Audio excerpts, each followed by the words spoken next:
Hello everyone, I am Jaiprakash Shivam and I have 7 year experience in firewall technology. So today we learn about IPsec. So चलिए start करते हैं IPsec क्या है.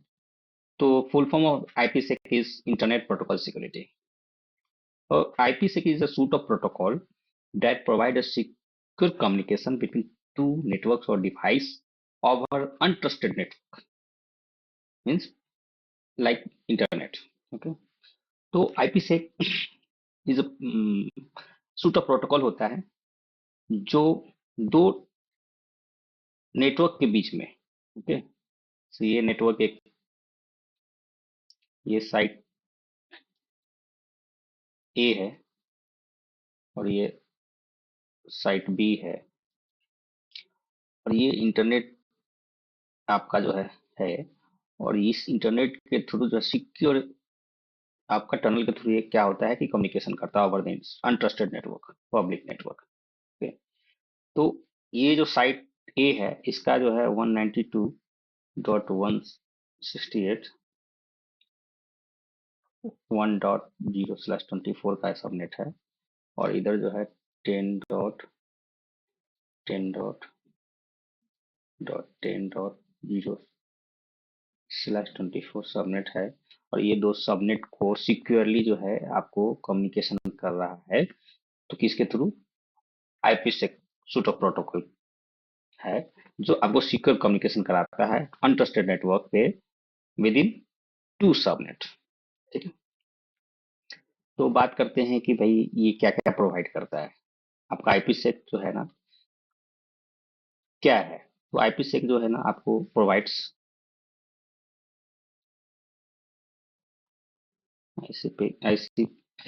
IPsec provides encryption,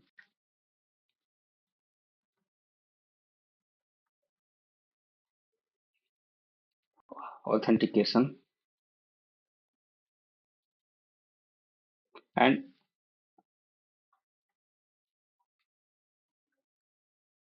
okay, and चीज. तो अभी क्या है कि इंक्रिप्शन की बात करें तो कैसे करता है. तो ये जो टनल के थ्रू क्या करता है कि आपका जितने भी डाटा जाते हैं वो सब इंक्रिप्टेड फॉर्म में जाते हैं. ठीक है. तो ये इंक्रिप्ट करके भेजता है डाटा को. इसी की वजह से कोई भी जो हैकर जो है हैक करके उसको रीड नहीं कर सकता है. ठीक है. तो ये एक है. दूसरा है कि आपका ऑथेंटिकेशन, मतलब इसमें आपका इंक्रिप्शन में क्या होता है, मल्टीपल जो है हमारा जो है इंक्रिप्शन एल्गोरिदम यूज होता है जिसके थ्रू ये इंक्रिप्ट किया जाता है. वो इंक्रिप्शन एल्गोरिदम क्या होता है, ऐश होता है, थ्री डैश होता है, ये सब एल्गोरिदम यूज करके उसको इंक्रिप्ट करते हैं. और इसको जो इंक्रिप्शन प्रोटोकॉल होता है उसमें यूज होता है ईएसपी, इंक्रिप्शन सिक्योरिटी पेलोड. ठीक है. तो ये हो गया. अब बात करते हैं ऑथेंटिकेशन का. ठीक है. तो ऑथेंटिकेशन में क्या होता है कि आपका ना दो डिवाइस जो है आपका, इस दोनों डिवाइस के बीच में क्या होता है कि पीयर को ऑथेंटिकेट करता है कि ये सही डिवाइस से बात हो पा रहा है कि नहीं. ठीक है. तो सही सोर्स जो आईपी मतलब जो ट्रैफिक आ रहा है वो ट्रैफिक सही सोर्स, ट्रस्ट मतलब ट्रस्टेड सोर्स से आ रहा है कि नहीं, इसके थ्रू वो मतलब ऑथेंटिकेट करता है. ठीक है. तो उसके लिए जो क्या करता है कि थ्रू प्री शेयर्ड की, थ्रू डिजिटल सर्टिफिकेट के थ्रू क्या होता है कि दोनों डिवाइस को एक दूसरे को क्या करता है, ऑथेंटिकेट करता है. ठीक है. फिर ऑथेंटिकेट करके ये चीज होता है कि हाँ भाई ये सही डिवाइस से कम्युनिकेट कर पा रहा है, जिस डिवाइस से हम चाहते हैं वही डिवाइस से कम्युनिकेशन हो रहा है. ठीक है. तो सोर्स ऑफ जो हमारा ट्रैफिक होता है, इनकमिंग ट्रैफिक जो है सही ट्रस्टेड नेटवर्क से, ट्रस्टेड सोर्स से आ रहा है, उसको ऑथेंटिकेट करता है. अब तीसरा है ऑथेंसिटी. मतलब आपका क्या करता है कि यदि विद इन ट्रैवल जो आपका ट्रैफिक जो है ट्रैवलिंग करता है, ट्रांजिएंट फेज में होता है, तो उसमें क्या होता है कि मान लीजिए ये साइट ए से ट्रैफिक जो है, इनिशिएटर जो है बी साइड को जो है ट्रैफिक जो है भेज रहा है. तो उसमें क्या होता है कि इस साइड में अपना एक हैश एल्गोरिदम उस पे जो है भेजा जाता है उसके साथ. तो उसमें जो हैश वैल्यू, हैश एल्गोरिथम से वो चेकसम जो है कुछ चेकसम जनरेट करके और उसके डाटा के साथ जो है वो भेजा जाता है।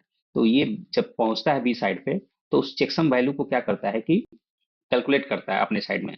फिर वो दोनों साइड का चेकसम वैल्यू यदि मैच करता है, इट मीन्स हमारा जो ट्रांजिएंट फेज में डाटा है उसको कोई टेम्पर्ड नहीं किया है, वो सही है। तो ये चेकसम वैल्यू यदि मैच होता है तब, यदि चेकसम वैल्यू ए साइड में कुछ और है और बी साइड में कुछ और है, तो क्या हो गया, इसका मतलब यह है कि टेम्पर्ड किया है, कोई डाटा को छेड़छाड़ किया है। ठीक है। तो ये चीज होता है, ये सब प्रोवाइड आपका आईपीसेक करता है। आईपीसेक क्या है, लेयर 3 पे काम करता है। ठीक है। L3 नेटवर्क लेयर पे जो है काम करता है। ठीक है। और आईपीसेक में जो है ना, ये आपको एंटी रिप्ले प्रोटेक्शन प्रोवाइड करता है। इससे मतलब एंटी रिप्ले प्रोटेक्शन मीन्स क्या हुआ कि कोई, यदि मान लीजिए कि कम्युनिकेशन चल रहा है,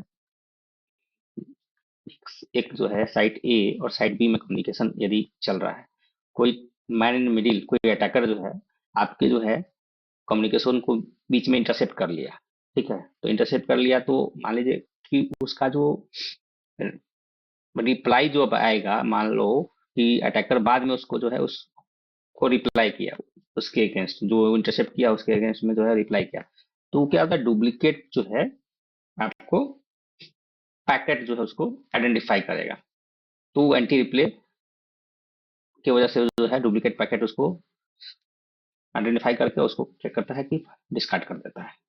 ठीक है। और अब बात करते हैं, तो हमारा जो आईपीसेक जो होता है उसको tunnel, IPsec tunnel, VPN tunnel create होने में क्या होता है कि हमारे पास जो है ना दो फेज में, फेज वन और फेज टू मिल के जो है आईपीसेक टनल बनाता है। तो फेज वन को क्या आई फेज वन बोलते हैं, और फेज टू को क्या बोलते हैं, आई फेज टू। ठीक है। तो अब बात करते हैं फेज वन का।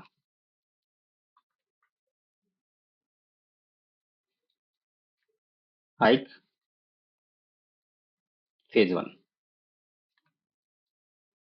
तो आई फेज वन में होता क्या है कि ये मान लो कि आपका जो है साइट ए है और ये आपका साइट बी है। ठीक है। तो फेज वन में क्या होता है कि डिवाइस क्या होता है, ऑथेंटिकेट एक दूसरे को करता है, इसमें एक सिक्योर चैनल क्रिएट करता है। ये दोनों के बीच में क्या होता है कि ये साइट ए और साइट बी में यदि टनल बनाता है, तो उस टनल को फेज वन में क्या होता है कि उस सिक्योर चैनल मतलब सिक्योर चैनल क्रिएट करता है, और उसमें साइट ए और साइट बी को जो है डिवाइस को ऑथेंटिकेट करता है एक दूसरे को। ठीक है। अब फिर जो उसमें डिफी एलिमेंट की जो है आपका एक्सचेंज होता है। ठीक है। दोनों साइड में डिफी एलिमेंट की एक्सचेंज होता है, पब्लिक की का। तो अब बात इसमें क्या है कि फेज वन में जो है ना मोड जो होता है ना, फेज वन में भी जो है क्या होता है कि दो तरह से मोड होता है। दो मोड में जो है आपका मैसेज एक्सचेंज होता है, एक होता है मेन मोड और दूसरा होता है एग्रेसिव एग्रेसिव मोड।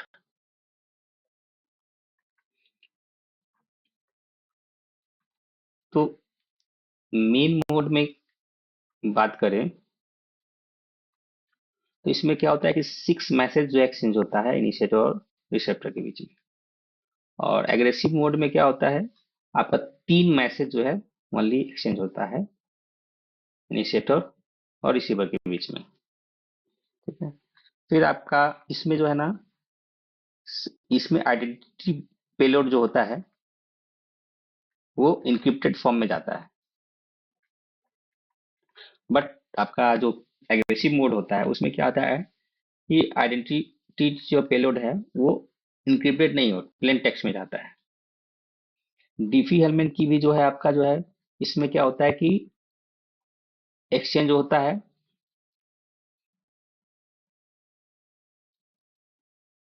वो आपका बाद के मैसेज में। बट इसमें जो डीफी हेलमेट की हो गया, आइडेंटिटी पेलोड हो गया, तो सब जो है ये चला जाता है मैसेज वन में ही, ये फर्स्ट मैसेज में ही भेज देता है। ठीक है।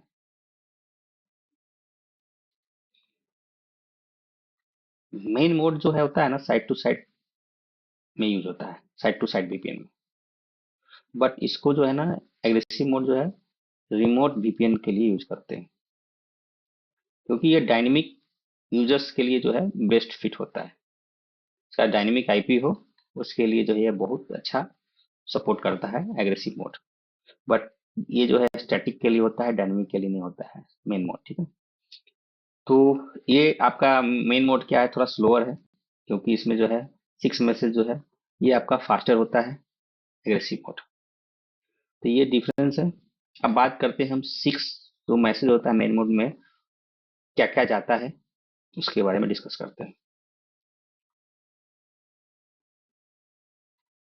Main mode 6 message exchange.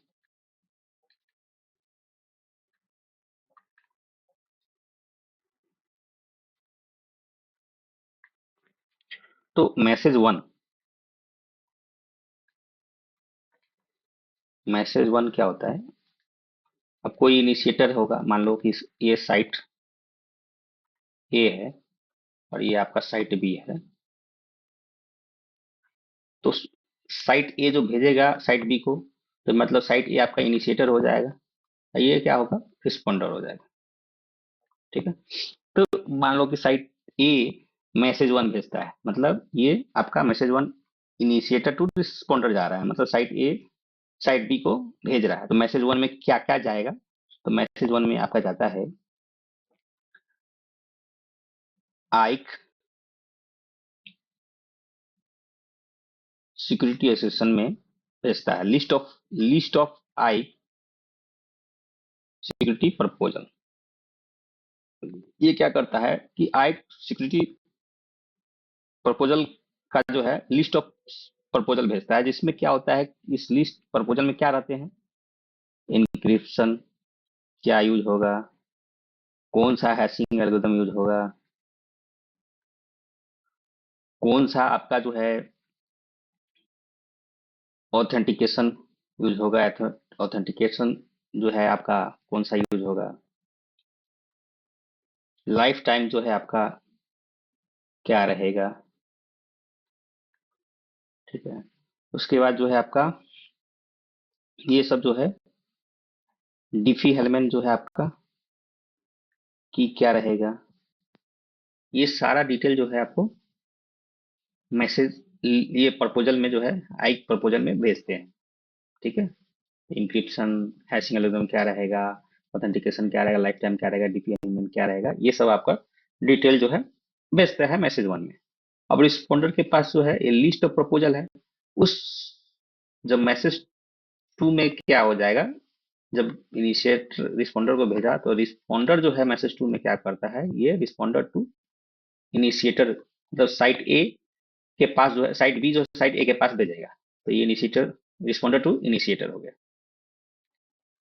Message to में क्या करेगा कि एग्रीड जो उसका प्रपोजल होगा, जिस एग्रीड प्रपोजल वो एक्सेप्ट किया हुआ लिस्ट ऑफ प्रपोजल में, उस एग्रीड प्रपोजल को एक्सेप्ट करेगा।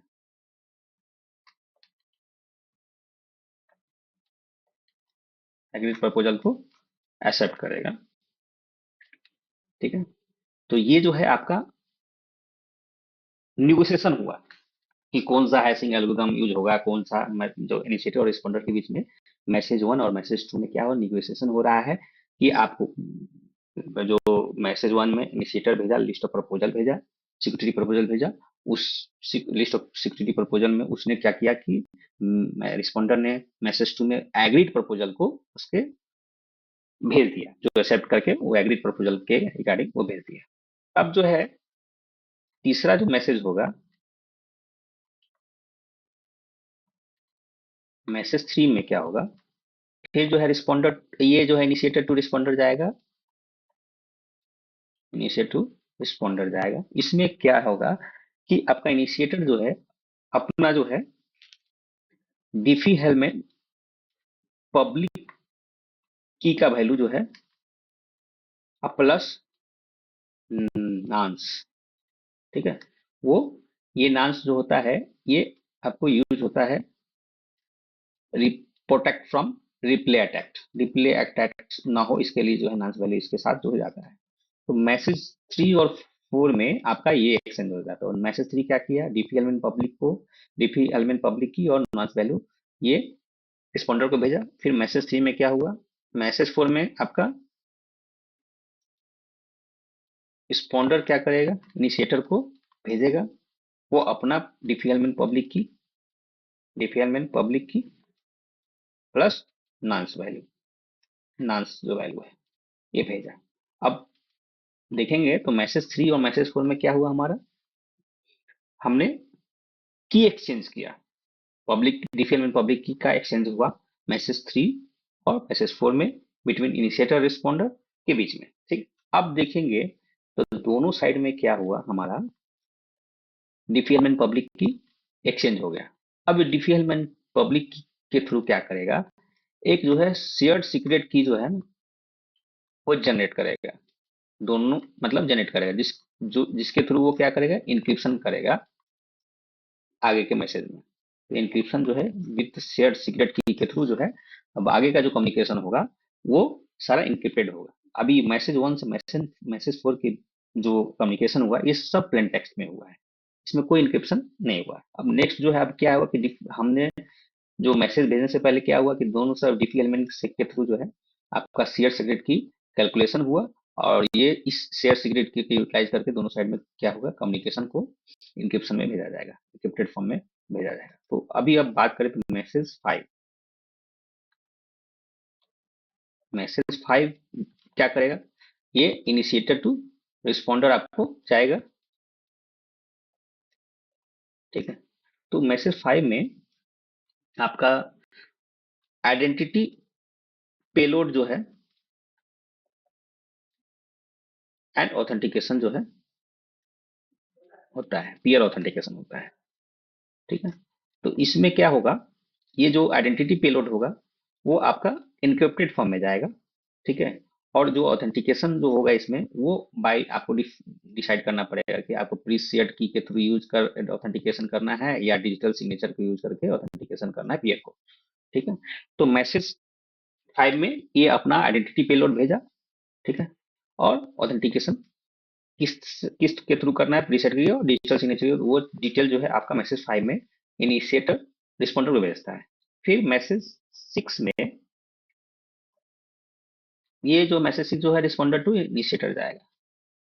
ठीक है, तो वो क्या है, आपका रिस्पॉन्डर जो है वो अपना जो है आइडेंटिटी पेलोड जो है अपना ऑथेंटिकेशन मेथड को भेजता है इनिशिएटर को, रिस्पॉन्डर। ठीक है, तो ये जो है आपका मैसेज 1 to 6 जो है आपका कंप्लीट हो जाता है। तो आई ऐसे सिक्योर चैनल जो है क्रिएट हो जाता है। ठीक है, सिक्योर चैनल क्रिएट हो जाता है। अब जो आगे का जो है जो ये जो बन गया सिक्योर चैनल, तब जो चैनल जो सिक्योर बना इसमें अब क्या होगा कि आईपी सेक सिक्योरिटी एसेसन का जो है निगोशिएशन होगा। तो, तो अब इस जब एक्चुअल जो डाटा जो होता है वो एक्चुअल डाटा जो आपका इंक्रिप्टेड होगा, ये आईपी सेक के डाटा चैनल में जो है जब क्रिएट होगा उसमें एक्चुअल डाटा जो है ट्रांसफर इंक्रिप्टेड करके भेजा जाता है, और वो बाय यूजिंग ईएसपी प्रोटोकॉल के थ्रू। तो अब हम फेज 1 कंप्लीट हो गया। आइक फेज 1 क्या हो गया, आफ्टर 6 मैसेज एक्सचेंज के बाद आइक फेज 1 क्या हो जाता है आपका, कंप्लीट हो जाता है। अब बात करते हैं फेज 2, आइक फेज 2 में। तो आइक फेज 2 जो होता है इसमें जो है आपका फेज 2 में क्या होता है, अपना आईपी सेक सिक्योरिटी एक्सचेंज होता है, इसमें जो है ये भेजा जाता है। ठीक है, तो अब मैसेज जो है 7 में जो है, अब जो भी जा रहा है जो जो अब देखिए मैसेज जो 5 और 6 भेजे हैं सब इनक्रिप्टेड फॉर्म में है, क्योंकि हमने मैसेज 4 के बाद डिफिलमेंट की के थ्रू शेयर सीक्रेट की हमने बनाया था, और उसके बाद जितने भी 5 6 7 8 जितने मैसेज उसके बाद जाएगा ना, सब इनक्रिप्टेड फॉर्म में जाएगा। ठीक है, तो यहाँ भी जो आप देख रहे हैं जो 6 मैसेज के बाद जो 7 मैसेज आएगा, ये अब फेज 2 में जो है ना 7 मैसेज आएगा, ठीक है। तो फेज 2 का जो 7 मैसेज जो जाएगा, ये जाएगा इनिशिएटर टू रिस्पॉन्डर जाएगा। इसमें भी आईपी सिक्योरिटी एसोसिएशन, इसमें आईपी सेक सिक्योरिटी प्रपोजल जाता है, लिस्ट ऑफ प्रपोजल भेजा। फिर उसी तरह जो है इसमें आपका एसपीआई जो है ऑफ इनिशिएटर जो है रहता है, मतलब सिक्योरिटी प्रोटोकॉल इंडेक्स। ये जो है आपके टनल को आइडेंटिफाई करने के लिए जो होता है। तो एसपीआई भेजा, नॉन्स भेजता है, नॉन्स नंस में जो है आपका नॉन्स ऑफ इनिशिएटर, ये क्या करता है आपका फ्रेश जो है, यदि हमें डिफेलमेंट की जो है यदि जनरेट करना रहता है फेज 2 में, तो उस केस में जो है ये नंस वैल्यू का जो है कैलकुलेशन में यूज होता है। फिर उसके बाद जो है आपका प्रॉक्सी आईडी भेजते हैं कि कौन सा आपका सबनेट के बीच में ये टनल में जो है आपको कम्युनिकेशन चाहिए, तो प्रॉक्सी आईडी। उसके बाद मैसेज आईडी, फिर कौन सा मोड ऑफ जो टनल होगा, मोड ऑफ जो आपका टनल होगा वो ट्रांसपोर्ट हो गया, टनल होगा तो मोड ऑफ टनल क्या रहेगा, वो चीज इसमें भेजा जाता है। फिर कौन सा प्रोटोकॉल आप जो है यूज कर रहे हो, ईएसपी कर रहे हो या एच प्रोटोकॉल यूज कर रहे हो इंक्रिप्शन के लिए, एक्चुअल डाटा इंक्रिप्शन करने के लिए। तो ये सारा डिटेल क्या होता है जाता है इसमें। जो आईपीसेक सिक्योरिटी एसोसिएशन जो प्रपोजल जाता है उसमें वही होता है कि इसमें कौन सा इंक्रिप्शन यूज होगा, कौन सा आपका हैशिंग एल्गोरिथम यूज होगा, कौन सा आपका ऑथेंटिकेशन में से यूज होगा। ये सारा डिटेल जो है आपका लाइफ टाइम क्या होगा, ठीक है। लाइफ टाइम बाय डिफॉल्ट इसमें 1 आवर होता है फेज 1 में, और लाइफ उसमें 8 आवर होता है। फेज वन में 8 आवर होता है लाइफ टाइम, और फेज 2 में जो है 1 आवर लाइफ टाइम होता है बाय डिफॉल्ट, ठीक। तो ये सारा डिटेल जो है आपका मैसेज 7 में इनिशिएटर रिस्पॉन्डर को भेजता है, ठीक है। फिर वही सेम मैसेज 8 जो है आपका रिस्पॉन्डर क्या करेगा, इनिशिएटर को भेजेगा। उसमें आपका जो एक्सेप्टेड जो है उसका जो एग्रीड प्रपोजल होगा, वो एक्सेप्ट करके उसके बारे में बताया कि हम इस जो है प्रपोजल को एक्सेप्ट करते हैं, ठीक है। ये चीज को वो भेजता है, ठीक है। फिर आपका जो है मैसेज 9 जो होता है वो आपका इनिशिएटर टू रिस्पॉन्डर जाता है। उसमें ये क्या होता है कि हैश और ऑथेंटिकेशन के लिए जो है उसमें कंफर्म करता है कि भाई एक्नोलेज करता है कि ये जो है आपका जो एग्रीड प्रपोजल है वो सही है। दोनों ये इस एग्रीड प्रपोजल पे तैयार हैं कम्युनिकेशन करने के लिए, और ऑथेंटिकेशन वो ऑथेंटिकेट करता है, ठीक है। ये जितने भी की हैं वो दोनों साइड में सेम की है, मिसमैच नहीं है, सब कुछ एक्नोलेज करता है मैसेज। फिर जो है टनल जो है क्रिएट हो जाता है आईपीसेक का। यदि यदि मिसमैच हो जाएगा, यदि प्रपोजल में हो या आपका की मिसमैच हो गया, तो टनल क्या हो जाएगा कि फिर आपका बनेगा नहीं, फिर वो टनल फेल्ड हो जाएगा। तो ये चीज है मैसेज 9 में। और मैसेज 9 के बाद जो है ना आपका एक्चुअल जो डाटा जो जाता है वो मैसेज 9 के बाद जाता है, और वो डाटा फिर क्या है इंक्रिप्टेड होके जाता है, वो विथ ईएसपी प्रोटोकॉल या एज प्रोटोकॉल, ठीक है। तो ईएसपी प्रोटोकॉल जो है बेसिकली कॉमनली हम ईएसपी प्रोटोकॉल का यूज करते हैं इंक्रिप्शन के लिए। अब क्या है कि ईएसपी और ईएसपी और एज, ठीक है। तो ये हो गया इनकैप्सुलेशन सिक्योरिटी पेलोड, ठीक है, जिसको ये ईएच बोलते हैं। और एच हो गया ऑथेंटिकेशन हेडर। तो ईएसपी में क्या होता है कि आपका जो एक्चुअल जो इसमें जो इंटायर जो हेडर है ना, उसमें वो इंक्रिप्शन करके भेजता है, ठीक है। तो जब भेजता है तो इसमें क्या होता है, न्यू आईपी हेडर जो है इसमें अटैच करके भेजता है। तो इससे क्या होता है कि ये जो आपका जो इंटायर जो एक्चुअल जो इंटायर आईपी हेडर है वो जब इनक्रिप्टेड हो गया तो किसी को विजिबल नहीं होगा, और ये एक्स्ट्रा जो है इसका न्यू आईपी हेडर जो है अपना अटैच करके इसके साथ भेजता है। तो ये सेफ्टी के पर्पज में बहुत सिक्योर हो गया। अब एज क्या होता है कि एक्चुअल जो पेलोड होता है सिर्फ उसको ही जो है वो इनक्रिप्ट करता है, बाकी जो आईपी हेडर जो होता है वो ओरिजिनल ही रहता है। ठीक है, तो विजिबिलिटी हो गई, एक्चुअल जो आईपी हेडर है आपका उसका विजिबिलिटी हो गया, बट इसमें विजिबिलिटी नहीं है। ठीक है, और ये जो है आपका प्रोटोकॉल, जो ईएसपी का प्रोटोकॉल जो होता है वो 50 होता है, और इसका 51 होता है। ये ये आपका जो है ईएसपी मोर सिक्योर हो जाता है, ये लेस सिक्योर है। कॉमनली जो है हम ईएसपी का ही मोस्टली, कॉमनली जो है ईएसपी प्रोटोकॉल ही ज्यादातर यूज होता है, ये एक बहुत ना के बराबर। ठीक है, तो ये डिफरेंस है आपका ईएसपी और एएच में। तो ये हमारा जो फेज 1 और फेज 2 हमारा जो है इस तरह से जो मैसेज एक्सचेंज होता है, और फिर जो हमारा टनल क्रिएट होता है। तो ये रहा आपका जो है आईपी सेट। फिर अब आगे जो हम करने वाले हैं वो आईपी से लैब करने वाले हैं, साइट टू साइट वीपीएन का। फिर जो है उसके बाद जो हम लोग रिमोट वीपीएन पढ़ेंगे, जो पालो अल्टो में उसको ग्लोबल प्रोटेक्ट वीपीएन बोलते हैं। ठीक है, तो ये रहा आज का आईपी सेट विशेष, और कुछ इसमें बच रहा है क्या? हमने ये एग्रेसिव मोड और मेन मोड कर लिया। हाँ, एक चीज है, जो हमने फेज 2 में जो हमने जो मैसेज भेजा, मैसेज 7 जो होता है, तो इसको जो है ना पीक मोड बोलते हैं। ठीक है, पीक मोड बोलते हैं। फेज 1 में जो मैसेज एक्सचेंज होता है वो 3 मैसेज एक्सचेंज होता है, और उस मोड को पीक